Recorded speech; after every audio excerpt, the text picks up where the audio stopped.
Good evening, everyone, and welcome to the MADA Student Society's Working in Australia Q&A panel event. My name is Kieran, if we haven't met before, and tonight I'm also here with Amelia, who is one of our professional officers as well. We'll be here tonight to facilitate discussion between our panellists and to make sure everything runs smoothly. We've also got Chloe, our professional director here, who's just going to be making sure everything's all going well too. So tonight we are lucky enough to be joined by an incredible panel of speakers whose combined experience in the industry is really amazing. We have Smriti from Zendesk. We have Golly from Billed Lease Partnership. And we also have Bianca from the Australian Centre for Contemporary Art Australia, or ACCA. And Bianca is actually a PhD candidate in art history and theory here at MADA as well. We are also super lucky to be joined by Anna from Career Connect. So thank you so much, all of you, for joining us tonight. We really appreciate you giving up your Tuesday nights to help out the next generation of creatives as well. We're really looking forward to the discussions that are going to come out of tonight's panel, and we really hope for everyone who has logged on tonight that you'll leave feeling a little bit more confident about entering the creative industry within Australia too. Thank you. The way tonight is going to run is quite simple. We'll have a general discussion focusing on how our panellists have navigated establishing their career in Australia and tips and tricks from our panellist that can give you in terms of working in Australia. Then we'll open the floor to you guys so you can have all your burning questions answered. And you can use the chat feature below in the Zoom chat. And at the end of the session, feel free to just raise your hand or put your questions in and ask away. So before we start, we're just going to do an acknowledgement of country. We'd like to acknowledge that the Aboriginal and Torres Strait Islander peoples and communities, as the traditional custodians of the land we're all respectively located on today, and where MADAS is also based. At MADAS, we acknowledge the connection to material and creative practices on the lands for more than 60,000 years and celebrate their enduring presence and knowledge.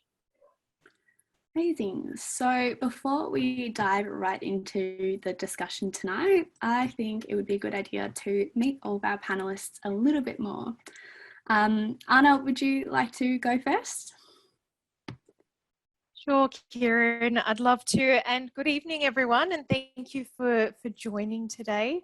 My name is Anna. I'm actually a program coordinator within the team here at Career Connect. Now, for those of you who may not be familiar with Career Connect, we are the central career service for the university. So we support all students in the university from their study, essentially, right through to employment and everything in between. Now, we have a number of resources that are available to support you, and I will absolutely be sharing details of those throughout the panel today. So please, if there are any career-related questions that you may have, absolutely happy to answer those. Perfect. Thank you so much, Anna. Golly, would you like to go next? Sure. To tell you a little bit about myself, I'm originally from Iran. I did my bachelor in Malaysia and I did my master in Monash University. I had a little bit of journey finding my career and what I want to do. So I started working at Pedothor, which was my dream company at the time. And then I moved to DWP, Design Work Partnership. And currently I am working with DLP, and the major project that I'm working on is Footscape project, which is the mega project, and it's hospital. And it's a hospital. My specialty is sports centers, and I'm a health architect as well. Perfect. Thanks so much, Golly. Smriti, would you like to go next? Yes. Hi, everyone. I actually do have a little sort of presentation, which shouldn't take too long. but just to give you a little insight into who I am and what I do. So my name is Smriti, and I'm a product designer. And I also like to blog about things about design, creative things, and just things that inspire me. I design digital products and services with a focus on human-centered design and accessibility. And what inspires me, or what really is the core of the way I work, is that I love to explore how we humans interact with the outside world, and I embrace human behavior for what it is. And so that leads me to design products that truly delight users. And so my practice grows at this intersection of design, technology, and well-being. Design, I love design. Technology, I think it's the future. And well-being, it's something that's really personal to me. And we've all realized its importance through this lockdown and the pandemic. And since we're in a working in Australia panel, I thought I might just give you a little glimpse of my career, and maybe that pathway resonates with somebody here. So 2013 to 17, I actually went to fashion school and worked as a fashion designer, but that didn't really work for me. I wasn't satisfied. I didn't really enjoy myself. And so I started working as a graphic designer. I made a move. And that's when I realized, well, I need to improve my skills, which brought me to Monash to do my master's at design. And while I was at Monash, I also worked part-time as a multimedia designer for a company, which really helped, bring in some practical skills along with my degree. And after I graduated in 2020, I freelanced with a few different companies. And 2021, I worked as a UX UI designer for a company called Wise. And still 2021, I work as a graphic designer. I work as a product designer at Zendesk. A couple of things of design, we're just gonna, take a glance. We can't really talk about them. We don't have the time, but this was a mobile application that I designed for SpaceMonk, which is a tech startup, and it's just about work management. I designed a couple of onboarding tools, and this is what they look like, just for you to see. It probably doesn't make a lot of sense just looking at screens, but just a glimpse of the kind of work you might be doing if you're a UX designer or a graphic designer. I also happen to work for Monash at the Monash Health Research Center. So I did a little bit of work for them, which was a multimedia solution to improve stress levels at a hospital called Cabrini Health, and which is a really interesting program. And it was about an immersive multimedia solution. If you're interested, there's probably something on the research website on Monash. And at Wise, I designed a lot of employee candidate profiles. Having been a candidate myself looking for work, we kind of know what makes it easier. So, designing forms that can bring a little delight to users, and really thinking about how we can make mundane things a bit more interesting in your job search. So just a glimpse of things I did at Wise. And currently at Zendesk, I design chatbots, and I also design the platform for customers to build their own chatbots and really own their customer service. And so just a glimpse of what I do there. And yeah, that's it. That's it for me. Perfect. Thank you so much. That was really cool to see all of that. And lastly, we've got Bianca. Would you like to go next? Great. Thank you, Kieran. I'll also share screen. So I work in visual arts, so there's heaps of arts and images in this presentation, but I'll try and keep it short. So I'm Bianca. I'm an independent curator and a PhD candidate in art history and theory at Monash University. I thought I'll sort of scroll through a bit of my journey getting here over the many years, which sort of really started with volunteering. So if you're in the arts, you would know that volunteering is kind of the way to go. I didn't really know until my third year, but I started volunteering at the Center for Contemporary Photography, CCP, down in Fitzroy or Collingwood. Haven't been there in a while, but it was a wonderful experience. On top of that, I also did some volunteering in galleries such as ACCA, and also did some freelance writing for Broadsheet Art and Design. So it's a lot of kind of volunteering, freelancing work to begin with. And then I started working for Arts Festival. So with an arts festival like Mapping Melbourne, which is run by Multicultural Arts Victoria, I started as an intern, again, all the unpaid roles to begin with, but slowly becoming event manager and working primarily with their events. They're a short-term festival, 2 weeks festivals in the city. And from there, I kind of made a big move to Canberra, where I started my honors in art history and theory, also at ANU. And on top of that, I also did another internship at the National Gallery of Australia, where I later got a job as an assistant curator. So it's kind of like multiple internships and volunteerings, and then getting a role at the National Gallery, which was a wonderful experience working with such a big gallery and institution and learning from these amazing people like conservators, curators, up to operations and managing the gallery. So coming in from smaller festival models or smaller galleries and jumping into a big one was a huge change. So these are just a few exhibitions that I worked on and assisted with, but to be honest, when you're in visual arts and art history and curatorship, you do have specific interests and expertise. Mine was on contemporary Southeast Asian art, particularly Indonesian art, because I'm from Jakarta, Indonesia.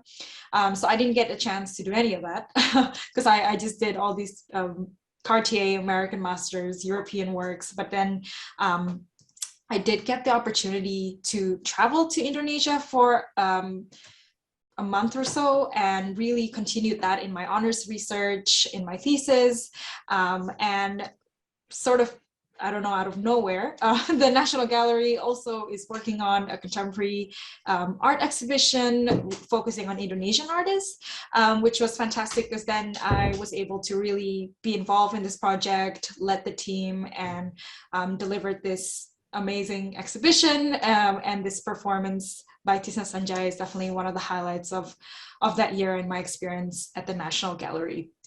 But I did eventually make a move back to Melbourne. On my way back to Melbourne, I also worked on an exhibition, which is bringing an Indonesian artist together with an Australian Indonesian artist together. And this is actually one of the first independent exhibitions that I've done that I co-curated with a friend of mine in Sydney. So this was just before I moved back to Melbourne from Canberra.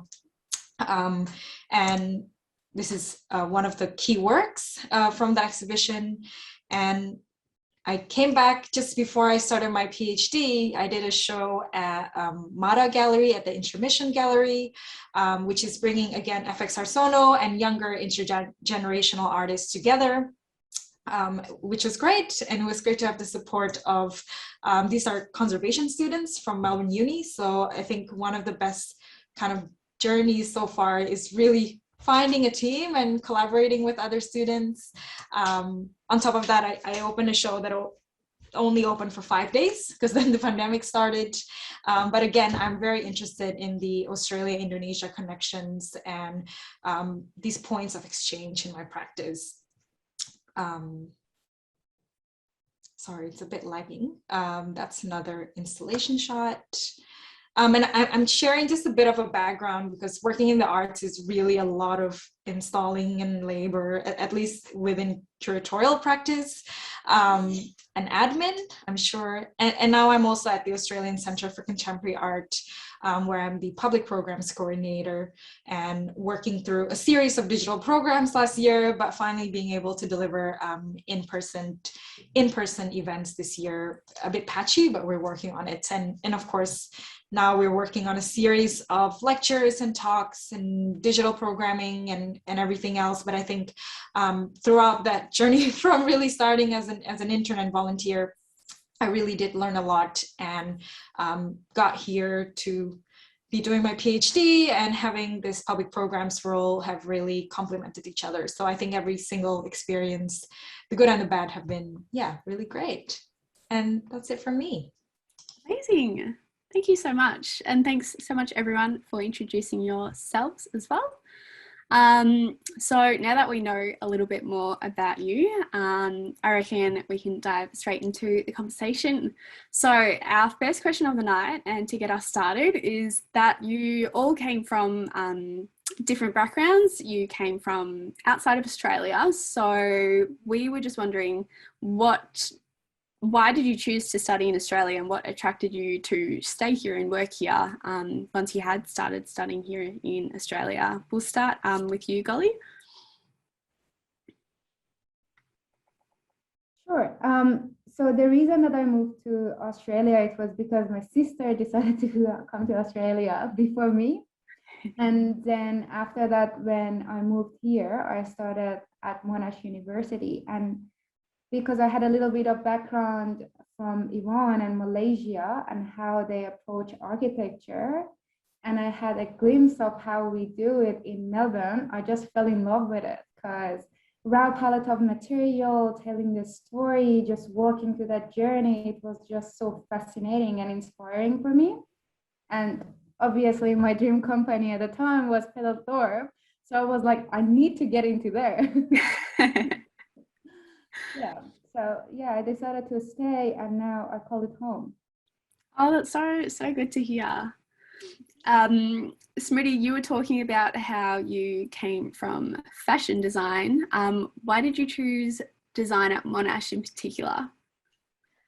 Well, I chose design at Monash because I was looking for something that would give me a kind of global perspective to go into this digital space of design, right? So coming from fashion, I did have a background in design and creative thinking, but the two very different entities that you're working with. You're working with clothes and you're working with something very digital on the computer. And so I was looking for a master degree that would be a good balance of something that would be, give me a good introduction. So I'm not exactly a beginner with design, but still a newbie to this digital world. So a good introduction, but at the same time be at a level that could complement and take me to sort of this next level that I'm looking to go. So I did a lot of research at a number of universities.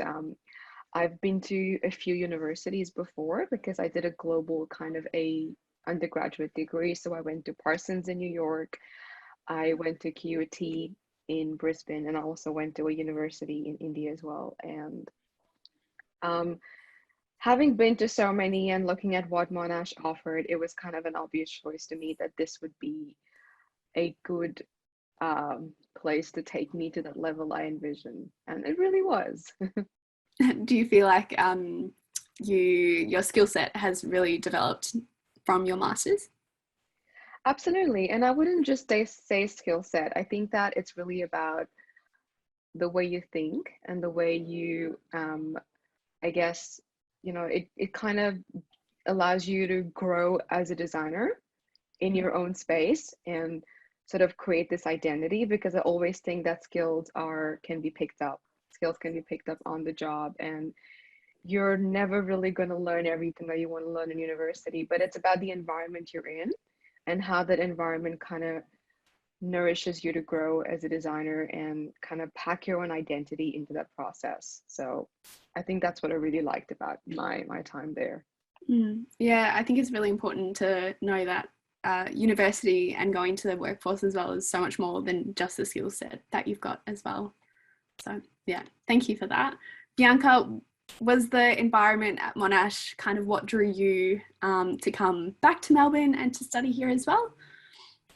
Yeah. So I guess when I first moved to Melbourne 8 years ago, it was quite funny, Smriti, because I actually wanted to go to Parsons when I wanted to start my bachelor's degree.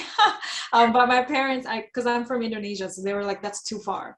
So it was a lot of debate. So we kind of settled on Australia, which is a neighboring country, and it's really close by. And from there, I actually have no idea what art history is. I didn't know I could study that. I have no, like, we don't have any of that back in Jakarta.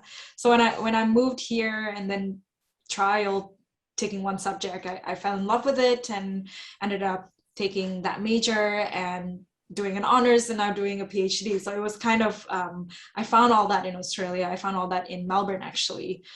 So I kind of fell in love with Melbourne, but also fell in love with art in Melbourne. Which I find just such a good experience. With coming into Monash, I got invited by, well, not got invited, I just heard of this opportunity of a PhD at Monash on Southeast Asian art, on a topic that I am really close with. And my supervisor is an expert on that, and she actually moved from Canberra to Monash. So she sort of asked me to apply, invited me to apply, which is great. And it just sort of happened that way, and then found out that there's heaps of amazing artists and curators that are also doing a PhD at Monash. So it kind of feels like such a community. But what really drew me about doing a research at Monash is that I actually did a bit of, like, I spoke with other universities for a PhD, and Monash is so dynamic and flexible. It's not rigid, here's the thesis, but they were like, oh, if you want to do a show, that could be counted into your like thesis as well. So I think that's what's really great about doing a PhD, is that it's not, they're so boxed in. I feel like with Monash, they're so open-minded, and you have other people in your cohort that are so open-minded too. And that's what really drew me in. I don't think other universities are as flexible and as dynamic in their approach to the research. Yeah, amazing. And you brought up not really knowing much about the art history and curating sort of scene. How did you go about first finding, or like first gaining industry experience and like finding those opportunities? You said before that you looked for like volunteering positions and internships, but like how did you go about that? Yeah, well, I had absolutely no idea what the jobs in the arts are. And in my cohort, everyone keeps on talking about curators, curating, and that seems like the path. But then and it always seems to be attached to like galleries and museums. But then I sort of pick up on other roles in the arts that, like, it's huge. You can be a writer, you can be a researcher, you can be an installer, a conservator. So there's so many streams, which I didn't know until kind of talking to people and doing volunteering. So volunteering is something that I always encourage, because I'm also teaching at Monash. I encourage everyone to just volunteer anywhere, have a chat with the gallery person.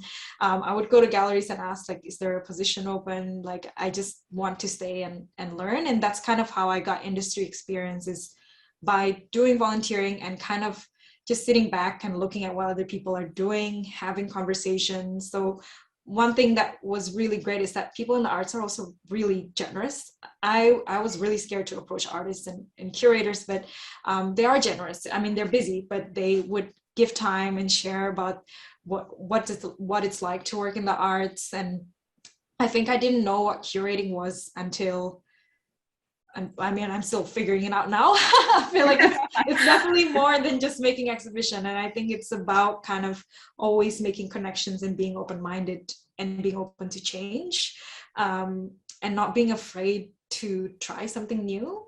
So yeah, I'm sort of going around, but what I meant is with going into the industry, it's just about kind of really coming in and not exposing yourself, but just be there, listen, and just be as open-minded. Yeah, definitely. And I guess going off of that, Anna, for the people who are trying to find those first sort of industry experiences, where can they start looking for those opportunities?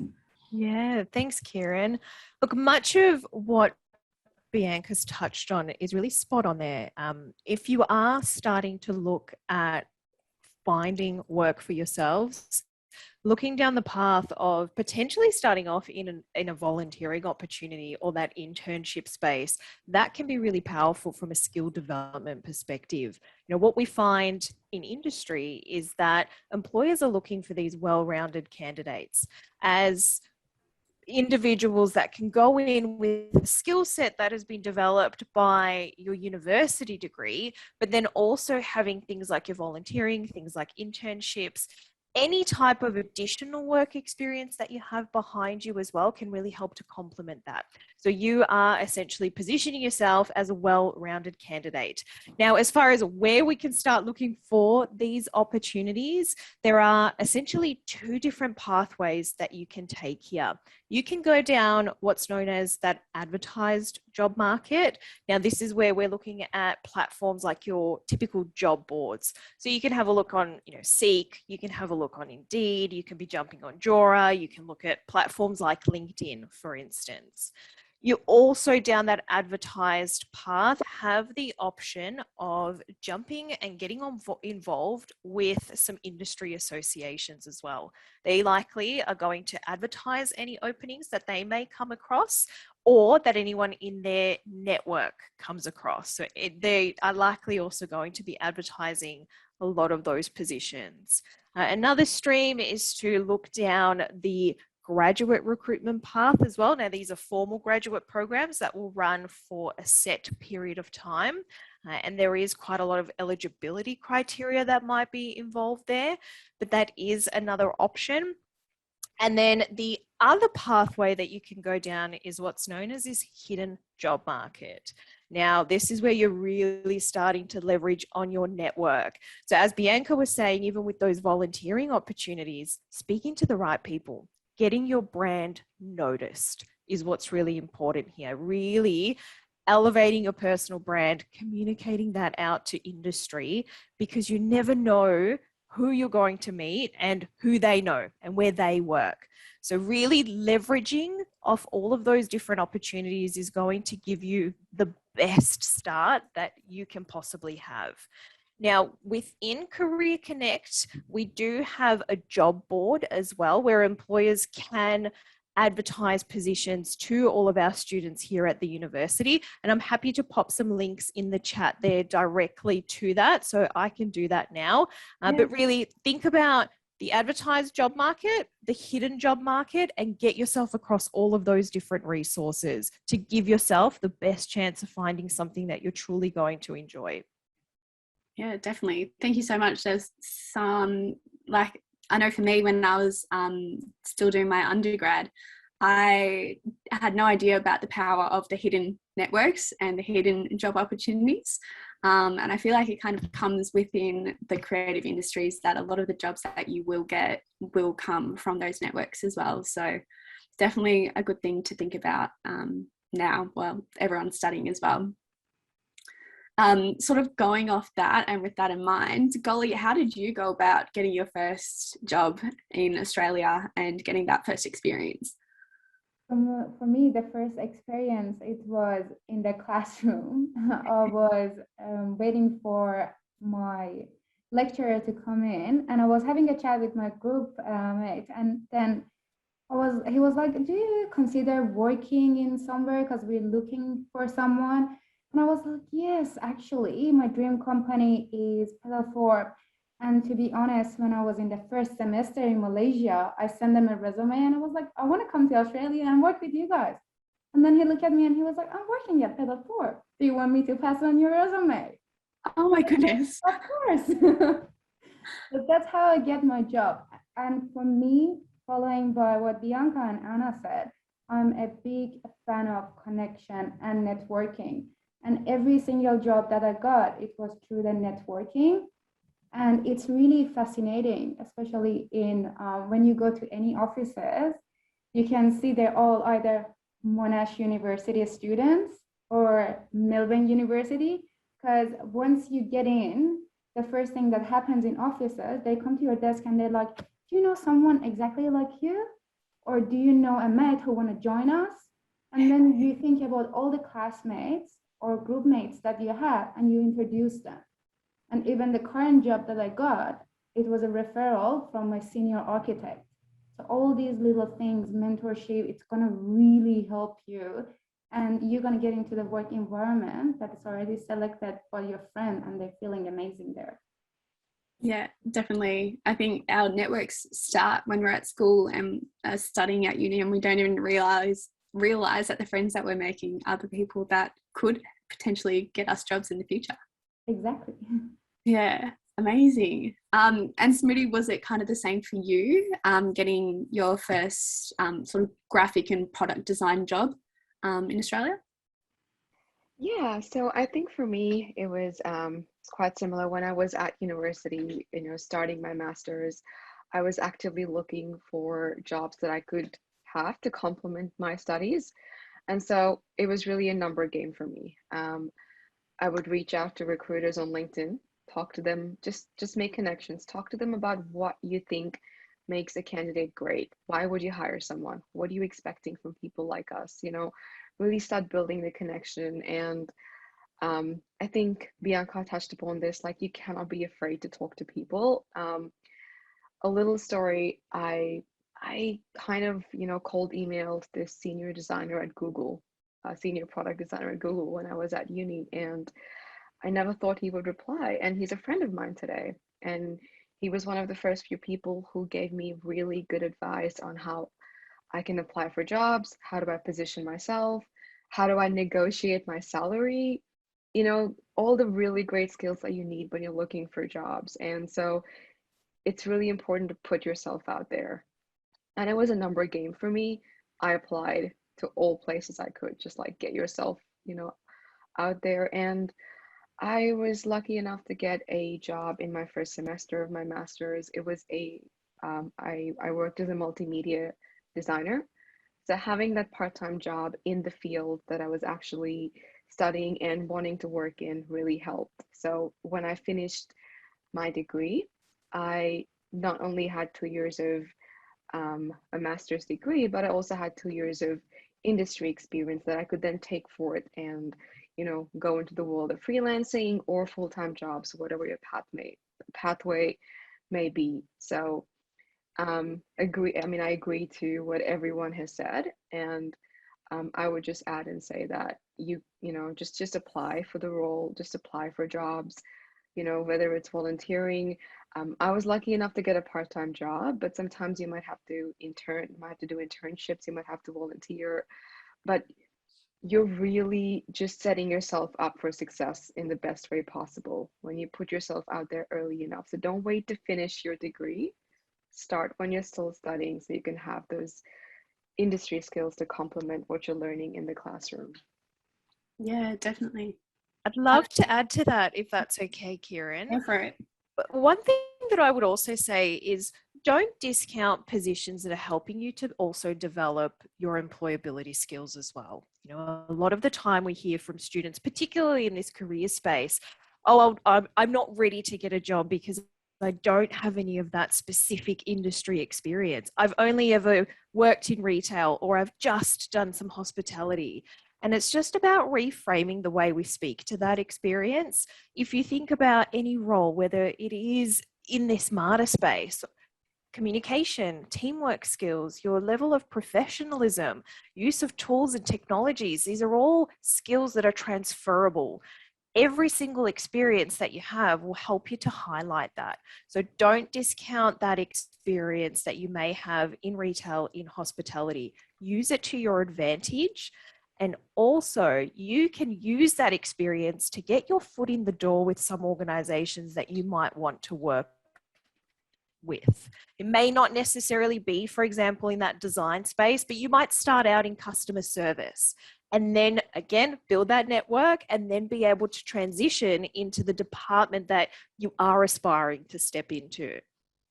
Thank you.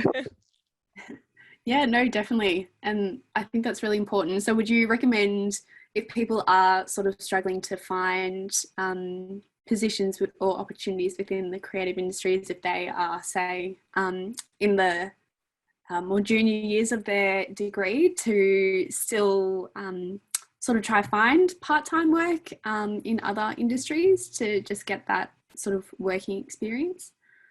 Absolutely. It also starts to just build your business acumen, and that's always going to be beneficial.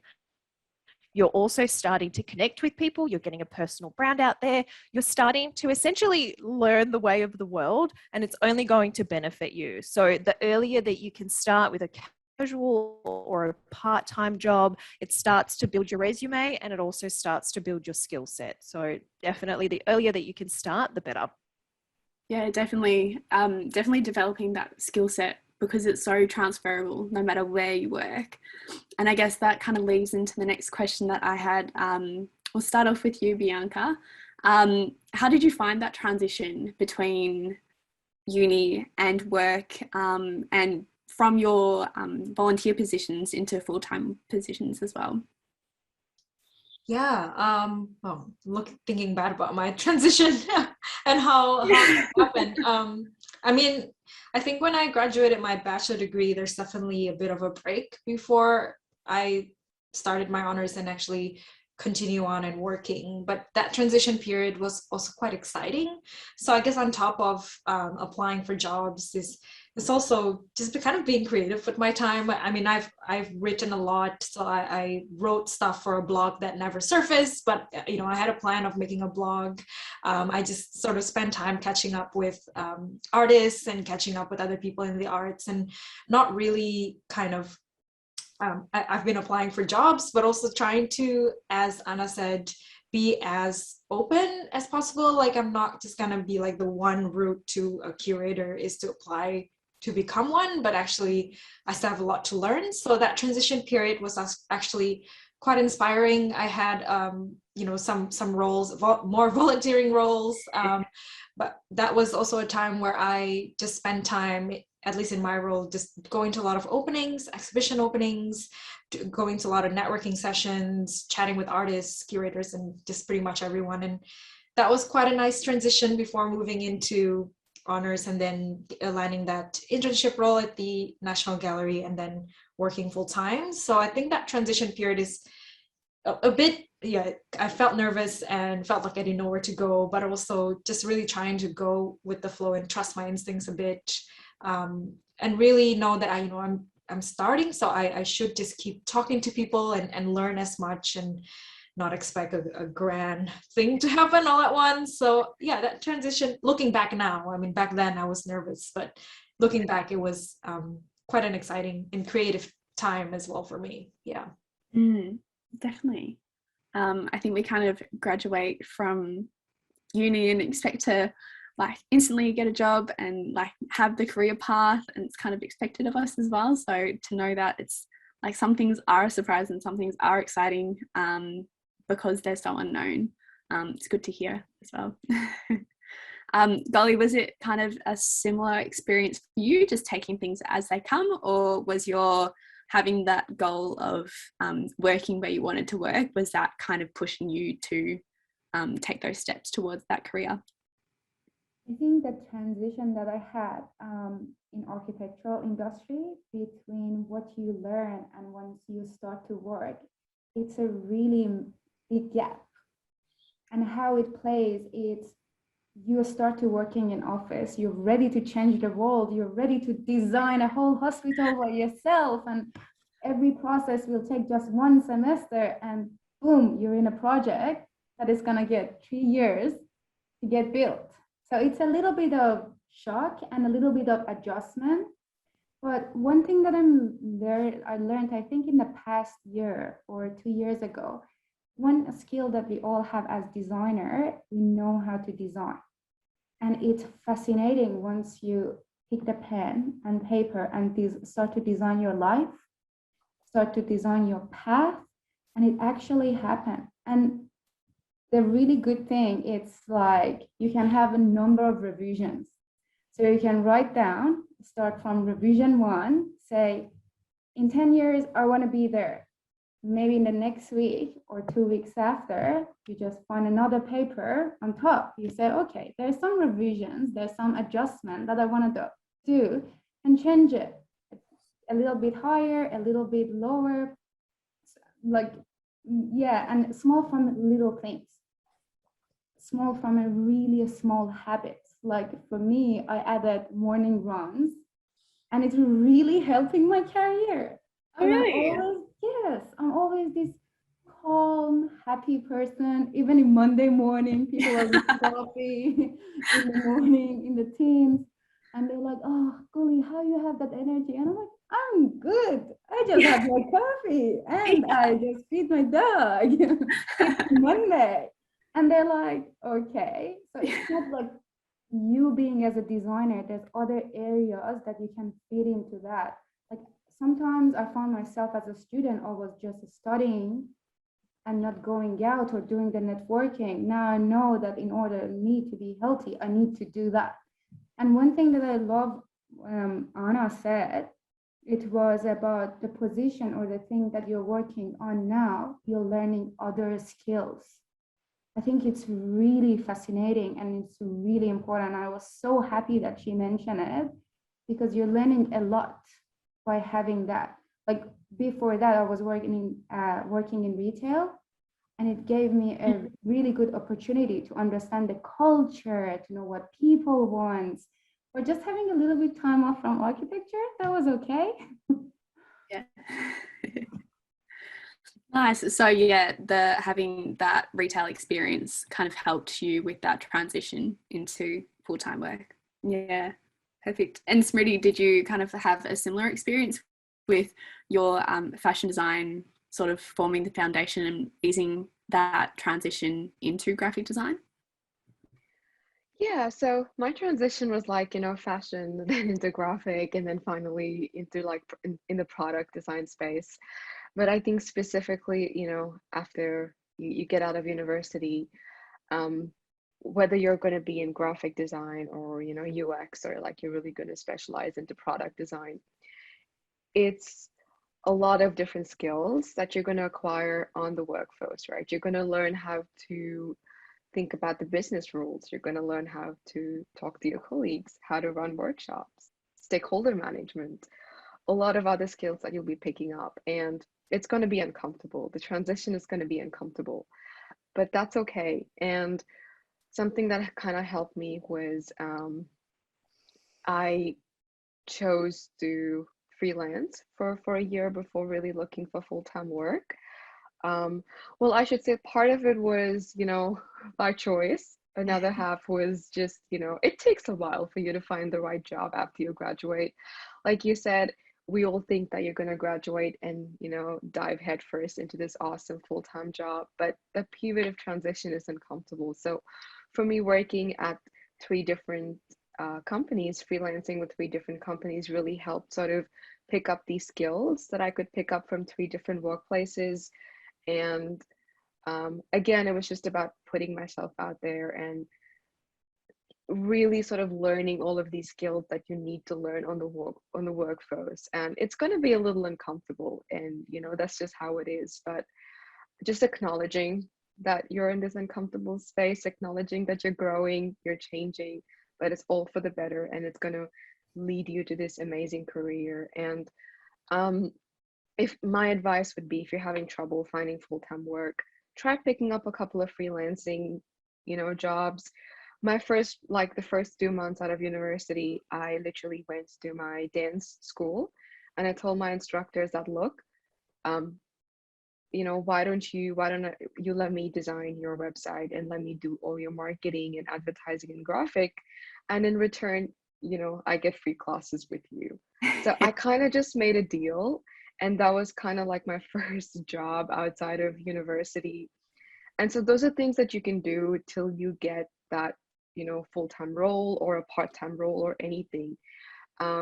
Honestly, like if you're in graphic design or UI, UX, just walk up to a local business in your area. They probably need help, They probably would be happy to let you do their social media marketing or design their website or, play around with their application. And all of that really makes for good good skills that you can learn on how to work with people who are not your classmates or not your professors, and really makes for good pieces for your portfolio. Like portfolio is key when you're in design. A good portfolio can get you a good job.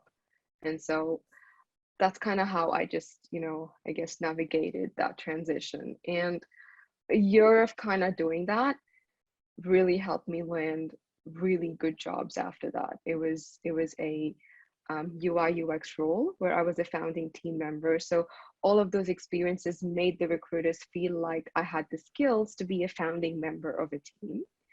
And then my next role was after that was at Zendesk, where I'm working currently, which is a completely different space. It's working with AI and machine learning, which I've not done before. But recruiters recognize the other skills that you have, and they recognize that, okay, you can still learn this on the job. So it's really about trying to portray what you have, because on the workforce, people realize you're not coming with all the skills that they want. A job poster tells you that they want all of this. Just apply for it anyway, because everyone recognizes that you're not going to take all the boxes, and that's okay. What they want to see is, do you have the passion for this? Do you have the ability to learn? Are you a team player? Great. And a good portfolio. That's kind of the key thing. But yeah, that's kind of how I navigated that transition. Yeah, and I think what you were saying about the uncomfortability of that sort of growing time, I've found, and like I've seen so many research papers and photos and everything that have said that those times that you're most uncomfortable, or that you're stepping outside of your comfort zone, that's when the most growth happens. And that's when you really sort of find out what you're good at and what you might like to do as well. Yeah, and I just want to add that it's okay to be uncomfortable. Like, you don't have to hide this at your workplace. Honestly, like, I feel like I felt the same way. I was like, I cannot show my new boss, like, this is my first job. I cannot show them that I'm so uncomfortable. But they're there to help you, So really talk to your colleagues, talk to your boss. It's okay to be uncomfortable. When you acknowledge that, you'll probably do better. Yeah, definitely. I agree with that for sure. I think we've got time for one more question before we open it up to everyone else. Because you all have had international experience and come with international perspectives as well, what have you found to be some of the advantages of having that international perspective in the workplace and like applying for jobs and everything like that? We'll start with you, Golly. So I think for me, it was in the design moments. Sometimes I can have a different perspective because I have a little bit of what I learned in Malaysia and what I learned when I was back home. And another one is resources. So if we're looking for graphic resources, I might have a different perspective for where I live and what I learned. So it's kind of like adding a little bit more dimensions, and you find that glittery moment that you can shine and add something extra, and everyone is like, wow. Oh, so good to hear. Yeah, it's definitely like context dependent for sure. Yeah. And how about you, Bianca? Yeah, I think in my case, in the arts, it's very much kind of the cultural practices, particularly coming from Asia or Southeast Asia. So there's across my working experience, like I often get this comment where, Bianca, you're so polite, you're so calm, but it's just kind of how I was brought up. It's the sort of, I guess, not tradition, but just the best practice. But in terms of an international outlook, I just have, it's quite beneficial to think about creating projects similar to all the exhibitions that I've done that really foster exchange, that is collaborative, that is collective, sort of a collective spirit. And I feel that is something that I grew up with in Jakarta, in Indonesia, where everyone's always working together. We are clustered into one space together. So it's something that I find very, not beneficial, but I guess it offers a different perspective to how you work as a curator, which is sometimes so individual and so kind of lonely sometimes, even when you're doing a PhD. Whereas I feel like coming in to the role from having an Indonesian background, I get to bring that kind of collaborative spirit in my practice and in the working space. So that would be the one thing that I would like to highlight amongst many other things. But yeah, I think that's one of the strongest things that I've learned in my experience so far. Yeah, I think collaboration so important, and to have that like innately from your background, such a benefit for you as well. And how about you, Smriti? Yeah, so I agree with Bianca and Goli. I think that having that, you do have a dynamic international perspective, a global perspective that you can bring to the workforce. And I mean, Melbourne is so multicultural, right? Like, I feel like I always meet someone new from a different country all the time. So I think that it's really, it's great. You get to meet people, you get to learn about new cultures. And when you're working, that also adds to your practice, and that also adds to your identity and your skills. And especially in, like looking for jobs and looking for work, in creating my portfolio. Like Bianca, I also really focused on that connection that I had with my culture, the connection that I've had with my travels, with my experiences around. And I guess like recruiters and designers really appreciate having that perspective, because that's how you kind of curate a team that you want to work for, right? Especially a product team. You've got a product owner, you've got a product manager, you've got product designers, you've got like engineers that you work with. And so it's so important that you have a good dynamic with each of these people.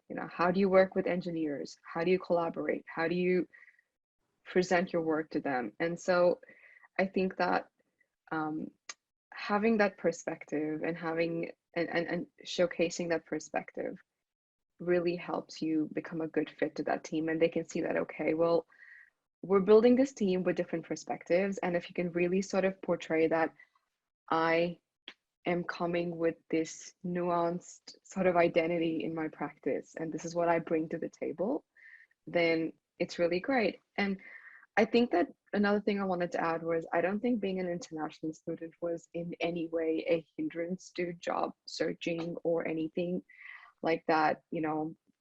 On the other hand, I do think that it's really about how you present yourself. And so I wouldn't really worry about, are you an international student? Are you Australian? Have you lived here all your life? It doesn't really matter. It's just about how you put yourself out there. Yeah, definitely. I think that's really important, and a good message to share out as well. Thank you. Alrighty. So, Amelia, do you want to? Yeah, so if we'll open up the floor now to everyone. So if you have any questions, you can turn your microphones on and ask away.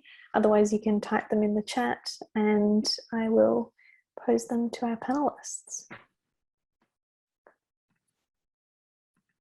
I guess while we're waiting, or while people are typing, I had a question.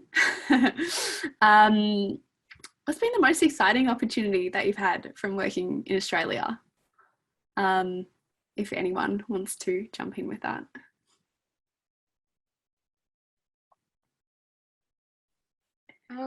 I think that for me, the most exciting thing about working in Australia is the work-life balance. I think that really took me by surprise. I was like, this is a cultural shock, but in a really great way. Because before I moved here, when I was still working in fashion and I was working in advertising, I was back home, and you're working long hours, it doesn't matter, weekday, weekend, you got a deadline, you got to meet it, right? And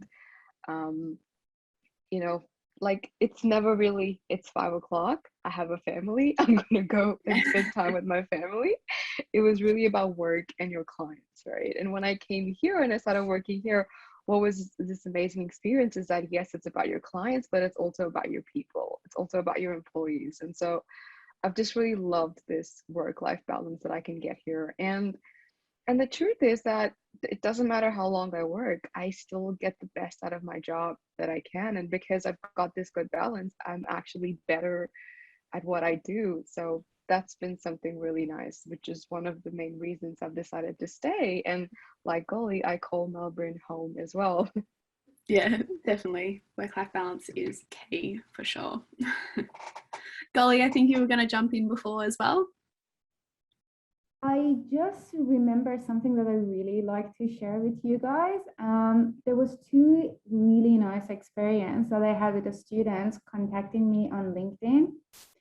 And one of them was like, "Hi, Golly, I just looked into your resume. I was looking at Monash website. Your thesis was cool." And I was like, "Thank you." And then she was like, "Can you please check on my resume? I'm trying to find a job." So she was really polite. Now we're friends. She found a job, and all she was missing was the most important software that you need to know to start to work as a graduate architect. So I helped her to identify that software, add it to her resume, be advanced, and boom, she got the job. Ah, wow. So one of them was this that I really liked. And people love help. Exactly like what Bianca said. Just ask for it. People would love to help. And another one was a guy who was still a student. And he was like, this is going to be my resume in 2 years. Can you give me a feedback about it? And we can have a coffee.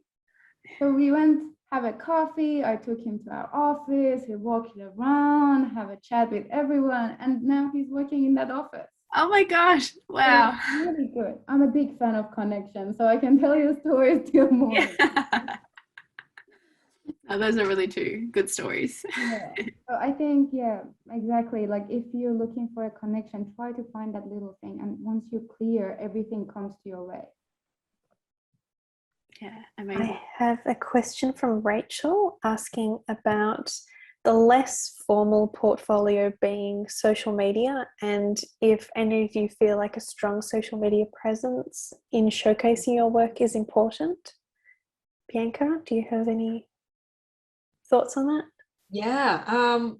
Well, maybe Smriti might be able to speak more on a graphic design and Goli from architecture, but from arts and curatorial work and art history, which can sound really dry. Instagram's amazing. So I actually get a lot of connections through Instagram because artists are all on Instagram. It's very visual, it's very strong. Sometimes I just direct message and then, we start conversations from there. So I'm very bad at posting on my feed. See, I'm really not that social media savvy, but I do think it's one way of showcasing what you do. Is also such a great way, particularly in the sort of arts and curatorial practice, to sort of to promote your shows, your exhibitions, your research, and make connections. I do think social media definitely have a very powerful role, particularly for younger. I'm not that old, but sort of. I'm thinking of my students, and when I'm teaching, they're all on social Instagram and social media. So I do think there's definitely a benefit for that, especially if we work in visual arts. But yeah, it would be interesting to hear from an architecture and graphic design point of view as well. Yeah, Smriti, do you have any thoughts on that? Yes. So, look, I've battled with that question a lot. Okay. I'm not a social media savvy person. So I was like, do I have to do this?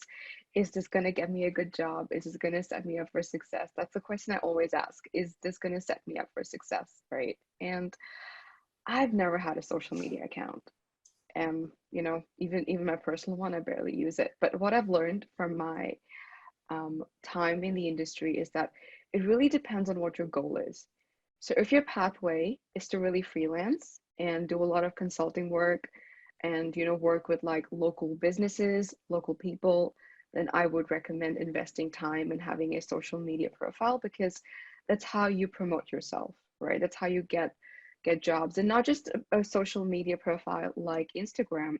LinkedIn is a great space for you to promote yourself too. And contrary to what it looks like, it's not really just about posting your job updates or things you've been doing. You can post about the work that you do. You can post about you know, something that you, anything creative that you do for a hobby. I blog quite a bit on Medium, and I post my Medium articles on LinkedIn. So that's a way for me to put myself out there. That's a way for me to, you know, show various facets of my design practice, my creative practice.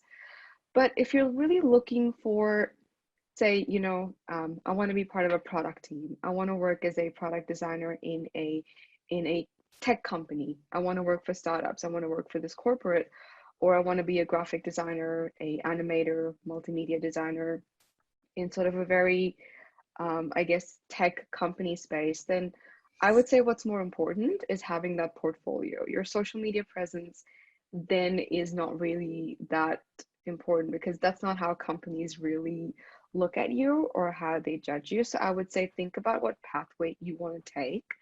And most often what I've noticed is that it's, you know, if you're working in UX design or product design, it's really about LinkedIn and having a good portfolio. But it's usually around like graphic design or art or animation and things like that, which are on the other end of that design spectrum, where things like Instagram really play a good role. So it is not something that you have to feel pressured to do just because a lot of your peers are doing it, but really think about what type of jobs you want to look for and how those companies hire. So if social media is something that they look at, then invest time in it. If you're freelancing, invest time in it. But if not, then spend more time on building the right skills and curating a good portfolio. And again, like, I wouldn't use the word formal portfolio, because a portfolio is an expression of yourself. So feel free to put things that you just like, things that really represent who you are. And even when you talk about the process, like, feel free to write creatively. You know, we're always kind of believe out of university that it's got to be this really professional book. It's really not. It's just an expression of yourself. So that would be my suggestion. Yeah, thank you for that. So much good advice. What do you think is what makes a good portfolio in your mind? Just based on what you were just saying, Smitri, on portfolio building online. Is that for me? Or? Yeah, sorry, I was continuing. Yeah, continuing with your last question. What were you just saying? So, like, talking about how to build a portfolio. Yeah. Online. Sorry, I was reading like a comment in the chat and I missed your question. All good. Well, building a portfolio online. There are a few ways you could go about it. I think for me, I first started off having like a PDF that I would put out there, but then I transitioned to having a website. Again, it's just a portfolio, it's just an expression of yourself. So, you know, it doesn't have to be a really great looking website. I would invest time in the case studies and how I would represent case studies. So for product or UX design, it's really about the process, right? We want to see how you started this project. What was the research or discovery that you did? What insights did that research give you? How did you land on the problem that you want to solve? Is it the right problem you're solving? What are the design constraints? You know, what are the personas that you're working with? How are you working with engineering? That's a really key aspect. You know, how do you work with developers in this process? And did you do any user testing? You know, that's a really core activity that we do in UX design. Did you do any user testing? What was the results of that? How did all of that influence your final design? So you want to see that process. So whether it's a PDF or whether it's an online website, that's where I put attention in. I don't really focus on making the website look really pretty, or, you know, it's just got to be functional, you know, a neat, simple presentation. But I guess like the juice is in your case studies, and that's what recruiters want to see. Like, from experience, you know, it's when I was like starting off, people were telling me your portfolio is your first test into getting the job and all of that, but it's really the quality of your case studies and the quality of how you present your work. Even if it's been your own personal project that you've done, or it's something you did in an internship, it's like, just talk about your work and talk about your process. That gives people a lot of information on how you think and work as a designer. Such great points. I hope that answered your question. No, absolutely. Absolutely. Thank you for that. Golly, do you have any insight on sort of less formal portfolios using social media? For me, when I have a new idea, I look at it as a new project. So I just write it, and it's so interesting. It will give you an objective view of that little project. And there's just 3 simple elements that I analyze it: time, cost, and quality. And I see myself as a little company, and I'm like, okay, let's see. Girly company, do you want to investigate the time, the cost, and is it in your scope? Is it something that you want to develop? Yes or not? And I think if you be clear in what you're doing, and just as a future architect, who you want to be, have that clarity, you know whether it's a right project for you or not. So the answer for you, you know the best.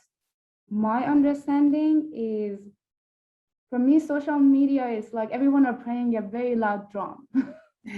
So you need to have a really specific note or something very special and target a lot of audience, and it's a specialty.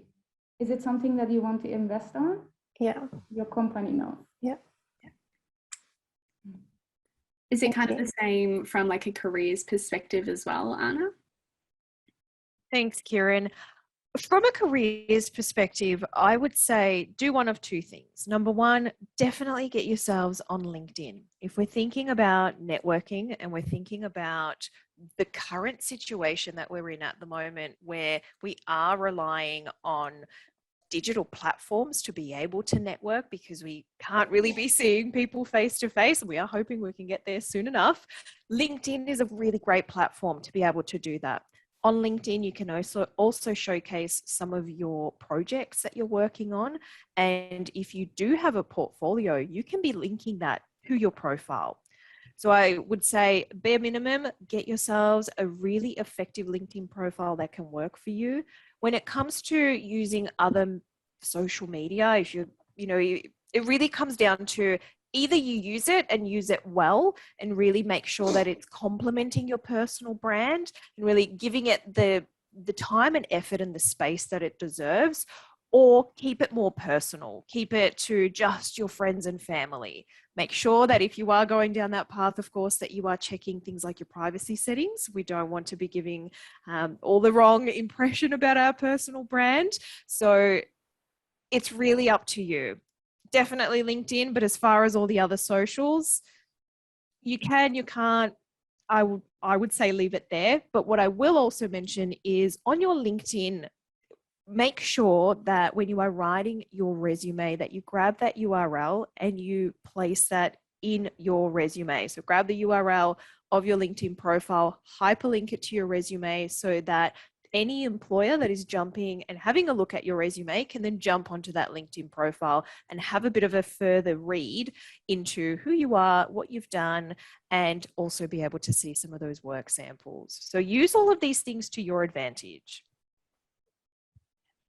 Thank you. I just have a question that's slightly related to finding jobs and CV and resume writing. And how does it go from a careers sort of perspective, Anna, on getting a tutor or somebody from the university to help writing a cover letter or helping out in trying to find those connections? You mean in them helping you write those documents? Oh, yeah, helping try and find some connections or industry partners or yeah, look, yeah. if you can network with your tutors, absolutely. I mean, they're a really great starting point. As far as them, being able to act as references and things like that for you later down the track in that recruitment process, I would probably say many employers are likely going to want, a referee from someone that has seen you physically work. So they'll be looking for a supervisor or a manager of some kind. So really that's where you'll be thinking about finding someone perhaps in your retail or hospitality job who then might be able to act as a referee. They may potentially accept a tutor or a lecturer if you don't have any other option, but in the first instance, it'll be like a manager or a supervisor. Thank you. Bianca, what's that like for you? Have you had anyone contact you as being a referee or creating a... As a referee, yeah, but it's I think I'm just looking at the question about reference letter, and that's not very common, at least not in my experience. It's mainly referee, or I mean, I've introduced my students to other people or direct them to where they can start volunteering if there's any kind of opportunities.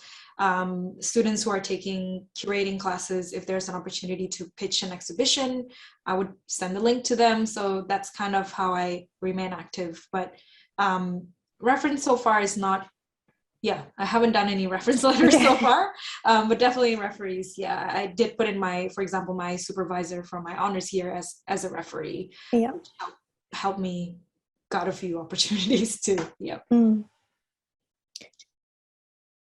More of a general question for everyone. Anyone can pitch their ideas, but what does everyone feel about further study and how they value that and how important it is for your specific industries?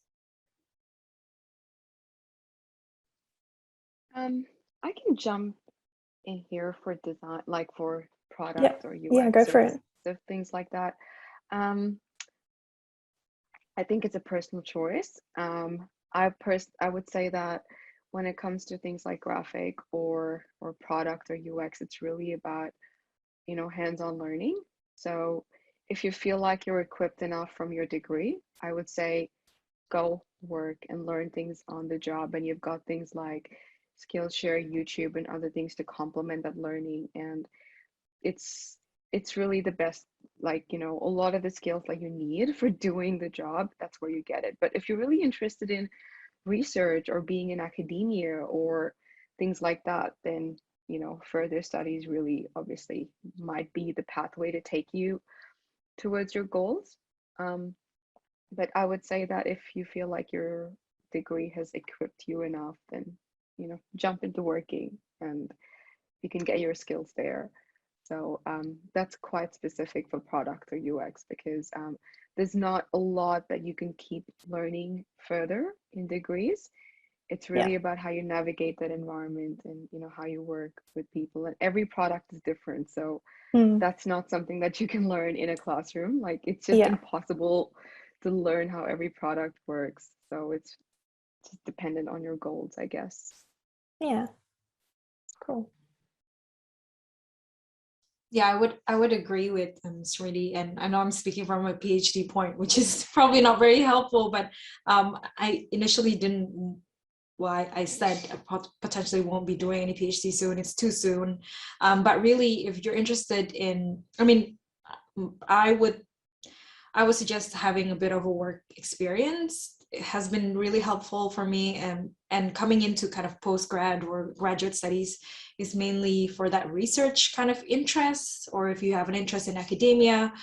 In my case, I just have so much questions and I really just want to nerd out for the next 3 years or so, 4 years. And that was kind of a personal choice after working in the industry and sort of experiencing things, the good and the bad, and noticing that there's not a lot of sort of Southeast Asian focus in contemporary art, at least in Australia. I realized, all right, I'd love to do more research on that.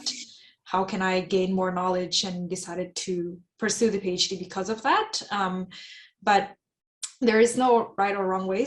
I remember my lecturer in my first year of uni, my bachelor's degree, saying you need a PhD if you want to get a job in the National Gallery of Australia or the NGV or all that. And that's absolutely not true, because I know curators that work there with their bachelor degree, with honors degree. Yes, you may be able to get like more senior curatorial roles if you have a PhD, but it's not a checklist. And galleries, museums are a lot more flexible now because the world is changing and people have different experiences, and curatorial is not like a degree, that I do feel like curatorial work is kind of doing it and being open-minded and connecting with people. So it's really just preference, I feel, postgrad and graduate studies. Yeah, I definitely come from the same, maybe we had the same lecturer, but it's definitely the same way of thinking that that's the only way to go. And there's just so many options out there. But yeah, thank you for that. Golly, what do you think about further study? Again, for me, I'm a big fan of clarity. If you think you need it, you do it. I think a little bit of experience help you to navigate that better, because you're developing another perspective, how you wanna how to see things, because not everything is design. You need to think about how you build it when it comes to architecture. Yeah. Yeah. So yeah, as long as if you need it, do it. It's just your question, I guess. Yeah, I think I didn't realize that at this postgraduate level that it becomes so much more about your own personal choices, and that it does have to be your personal project, and it's like your little baby that you take it through, and nobody's going to, you know, come and help you out unless you go out and ask those questions and go and ask for help. Exactly. Yeah. I'd love to add to that as well. If you're not sure where your career path is going to take you and whether or not you should be pursuing that further study, I think that should alert you to just undertaking a little bit more research. Start having a look at the different career paths that are open to you.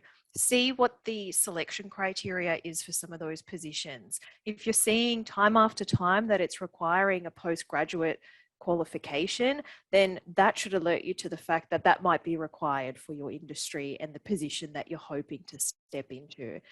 I think everything that everyone said is absolutely spot on. Sometimes doing a bit of work in between, so doing your undergrad, completing that, getting out there in industry, starting to build some of those skill sets, that can also give you some insights into perhaps other things that you might want to pursue, which might require that postgraduate qualification too.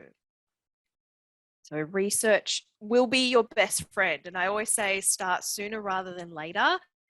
Whether it's at that postgraduate level, whether it's undergraduate level, it doesn't really matter. Just start researching, start getting an idea of what are the job requirements, because you're essentially pitching yourself to those. And you'd rather find out sooner rather than later if you do need to do a little bit more work or a little bit more development in that space. Such a good point.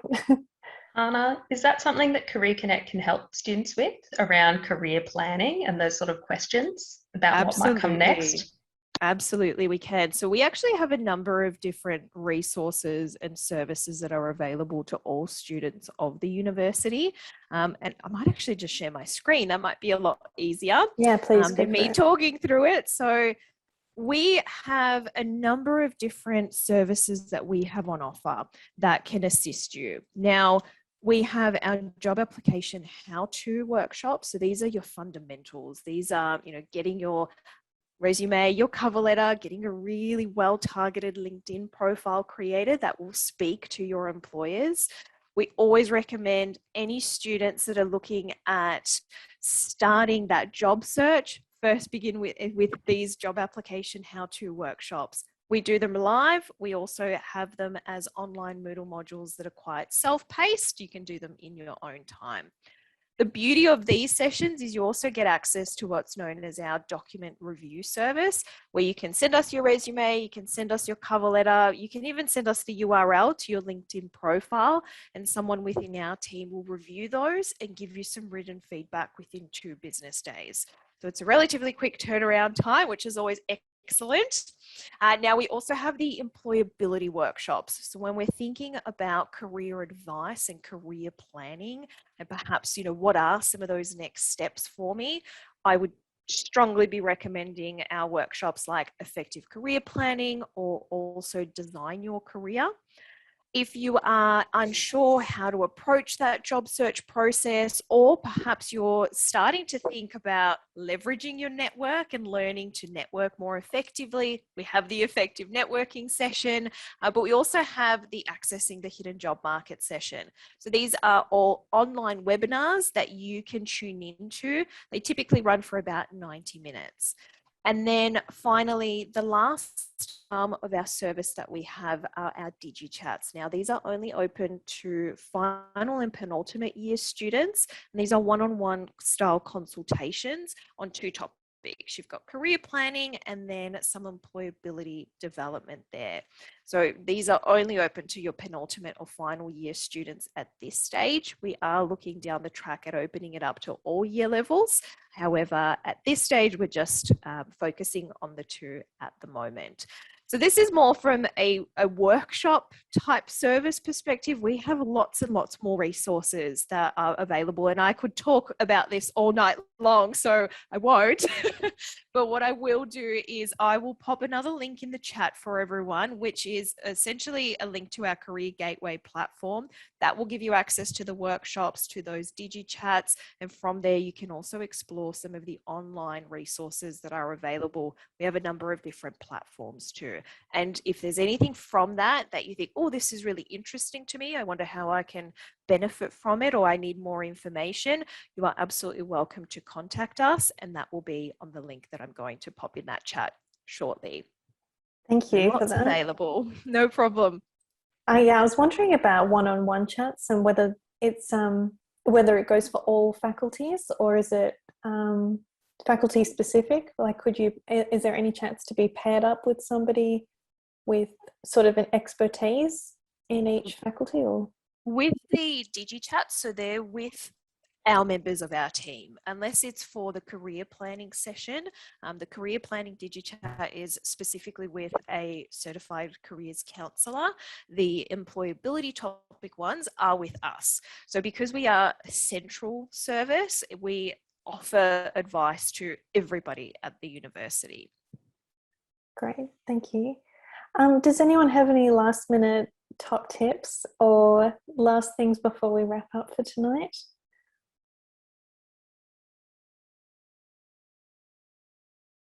Any last pieces of advice?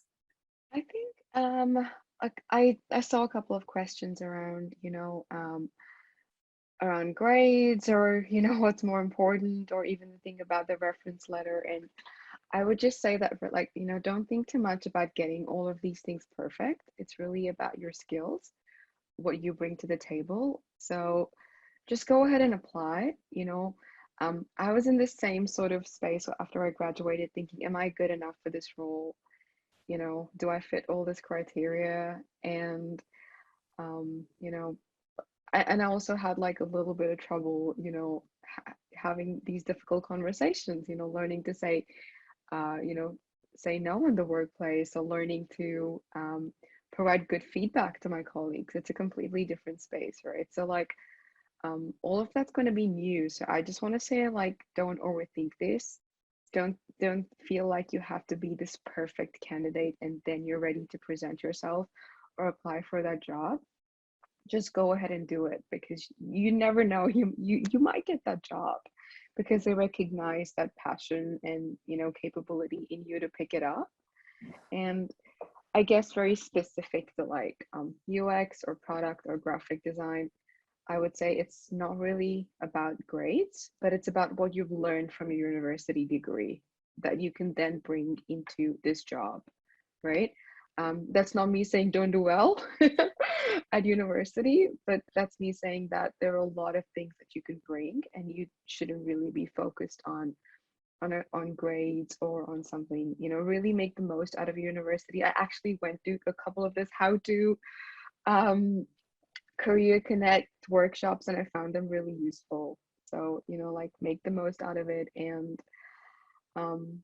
another tip, which is kind of very off topic, I guess, but when you reach out to people on LinkedIn, leave a message.